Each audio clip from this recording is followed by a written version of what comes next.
السلام عليكم ورحمة الله وبركاته. بسم الله والصلاة والسلام على رسول الله. لا صوت يعلو على صوت مباراة الأهلي والرجاء المغربي. تاني حاجة معانا وهي خناقة شيكابالا داخل تمرين نادي الزمالك واللي وصلت للتطاول بالإيد. بس قبل ما أخش في الموضوع عايز بس كل واحد صاحبي حبيبي بيتفرج عليا بمناسبة النهاردة أول يوم العيد ادعمنا بلايك واشتراك في القناة وفعل زرار الجرس ونخش في الموضوع على طول. للعام الثاني على التوالي الاهلي والرجاء المغربي في نفس الدور، ولكن المره دي القياده الفنيه تعتبر مختلفه بتاعه الفريقين، والاوراق الفنيه داخل الفريقين تعتبر مختلفه ومتنوعه. الرجاء السنه دي وتحت قياده المدير الفني منذر الجبير، الرجاء يعتبر فيه منه نسختين موجودين حالتين. نسخه الرجاء الاول حاجه هي نسخه الرجاء الافريقيه، نسخه الرجاء الافريقيه اللي قدمت عروض ممتازه جدا وعروض عاليه جدا. الرجاء اتواجد في مجموعه تعتبر مجموعه متوسطه، موجود فيها فايبرز وموجود فيها سيمبا التنزاني وموجود فيها حوريه كوناكري، وقدر يحقق الرجاء قدر يحقق في المجموعه دي 16 نقطه كامله، وهو اكتر فريق تحقيقا للنقاط في دور المجموعات. الفريق عنده قوه هجوميه كبيره، قدر يحقق 17 او قدر يحرز 17 هدف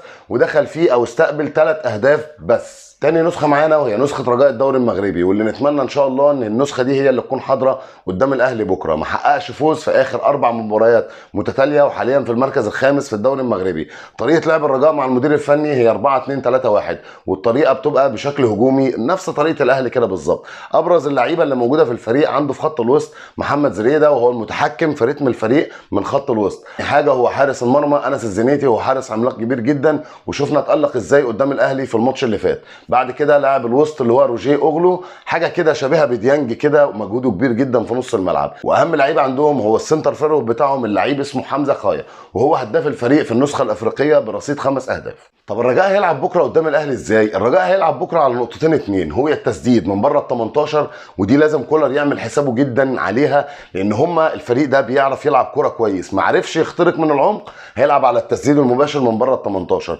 وهنا لازم نوجه رساله للشناوي ونقول له لازم تفوق، لان الشناوي في الفتره الاخيره عنده مشكله في التصدي لاي كوره جايه من بره ال 18. اي كوره من بره ال 18 بيبقى فيها مشكله، حتى لو تصدى ليها، حتى لو جت في العارضه، الكوره الثانيه اللي بترجع من عند الجون بيبقى فيها مشكله مع قلبين الدفاع. فلازم الكل يبقى فايق بكره، وان شاء الله ان شاء الله نتمنى دفاع الاهلي وخط والجون ان شاء الله الشناوي يكون في يومه.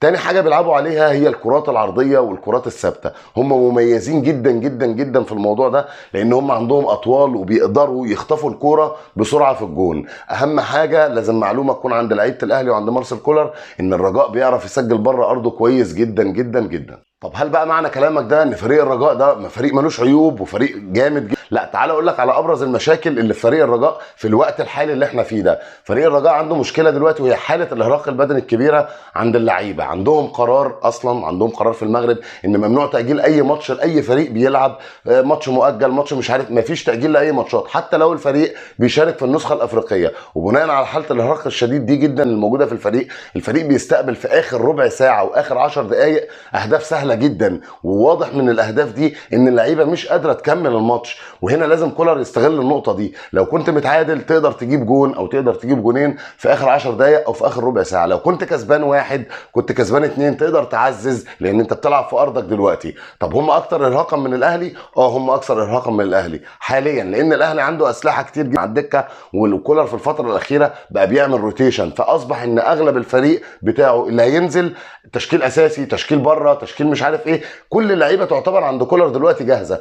تاني نقطة عندهم وهي المساحة اللي في نص ملعب الرجاء، على الرغم من تألق لعيبة وسط الرجاء لأن هم عندهم دايما مشكلة في منطقة العمق، وهنا كولر يقدر يستغلها لأن هم عندهم بطء كبير في المنطقة دي بالأخص. وعندهم مشكلة تانية إن عدم الربط بين خط الوسط وخط الدفاع، فلو أي لاعب موجود في العمق يقدر يعمل بينيات، يقدر يعمل سروهات، يقدر يعمل كرات طولية في العمق، هتصدر لهم مشاكل كبيرة جدا. المساحة بالنسبة للمساحة اللي ورا الباكين، الباك اليمين والباك الشمال، عندهم مشاكل كبيرة فيها جدا، وبالأخص الباك رايت. عندهم باك رايت أساسي مش هيلعب الماتش ده وهو عبد الصمد، وهيلعب بشكل كبير او بنسبه كبيره اللاعب عبد الاله مذكور، وده حاجه كده شبيهه بعلي معلول، مميز جدا جدا في الهجمه لكن ضعيف جدا جدا جدا في المنطقه الدفاعيه. فتقدر انك انت لو الكره طالعه مع الرجاء وهو بيعمل هجمه والكره اتقطعت تقدر تستغل خروجه ده وتلعب بينيات وراه بسرعه جدا لجناح الاهلي، يعني الجناح يقدر يستغلها بشكل مميز جدا لان اللعيب بطيء في الرجوع الدفاعي. زي ما هم مميزين في الكرات العرضيه والكرات الثابته، الا ان الكرات دي بتمثل خطر كبير جدا عليهم، والتمركز بتاع قلبين الدفاع في الكرات العرضيه وفي الكرات الثابته بيبقى غلط كبير جدا منهم.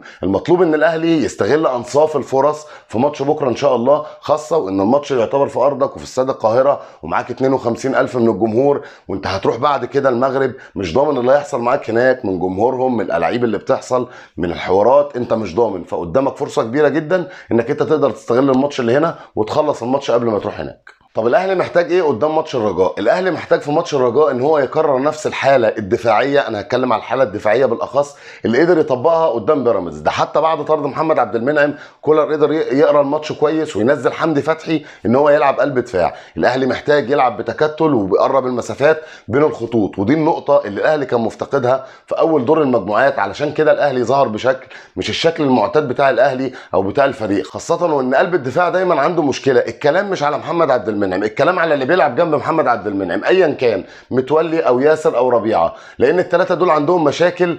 يعني بالنسبه لمحمود متولي في الفتره الاخيره بقى بيتلخبط في الكوره، لكن بيقدر يبني الهجمه من تحت كويس. اما بالنسبه لربيعه فهو حاليا مصاب، ربنا يشفيه ويرجع بالسلامه ان شاء الله. بالنسبه لياسر، ياسر مستواه كويس لكن ما بيقدرش يثبت على مستوى كويس في خلال ال 90 دقيقه. طب ياسر في العرضيات ضعيف، طب ياسر على الارض بالنسبه لواحد لواحد سهل جدا ان هو يترقص وتتاخد منه الكوره وتشكل خطوره على الجون. بالتالي قرب الخطوط هيقلل فرصه واحد لواحد لو هتبدا بياسر ابراهيم، والموضوع هيبقى مرتاح للاهلي. طب بالنسبه لخط الوسط تقدر تامن خط الوسط بتاعك، مروان عطيه هيتحط وجنبه حمدي فتحي وتقدر تلعب بالثلاثيه قدام، وهيبقى معاك وانت بتقرا سيناريو الماتش هيبقى معاك ديانج بره بيامن لك حمدي فتحي وبيامن لك مروان عطيه، هيبقى معاك محمد مجدي قفشه لو لقيت موضوع القلب انك انت تقدر تلعب كرات طوليه في القلب وان الموضوع مفتوح بالنسبه لك، تقدر تنزل محمد مجدي قفشه مكان مثلا واحد زي السوليه. بالنسبه للوينجين لو هتلعب بحسين الشحات يمين هتلعب بعبد القادر شمال، بالنسبه لو هتلعب ببيرستاو يمين هتلعب بحسين الشحات شمال.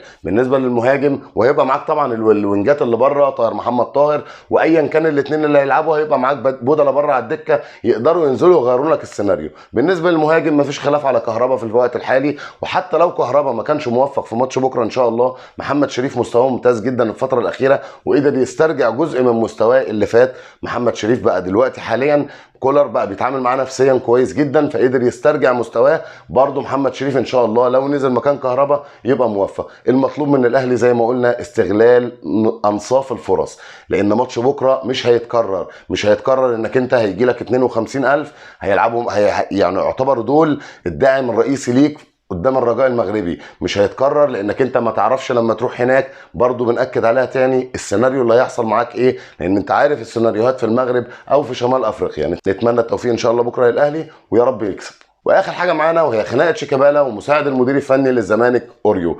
الخناقه دي وصلت للتطاول والتشابك بالايادي، ودي كانت في كواليس تمرين الزمالك علشان مساعد المدير الفني للزمالك لما جه من بره ونزل في التمرين بتاع الزمالك طلب من شيكابالا ان هو ينزل 11 او 12 كيلو من وزنه، وده عصب شيكابالا وخلاه يتطاول عليه ولدرجه ان الامن تدخل. هنشوف رد فعل اداره نادي الزمالك اللي معروف ان محدش هيتكلم عن الموضوع ده خالص، وانا اراهن على كده.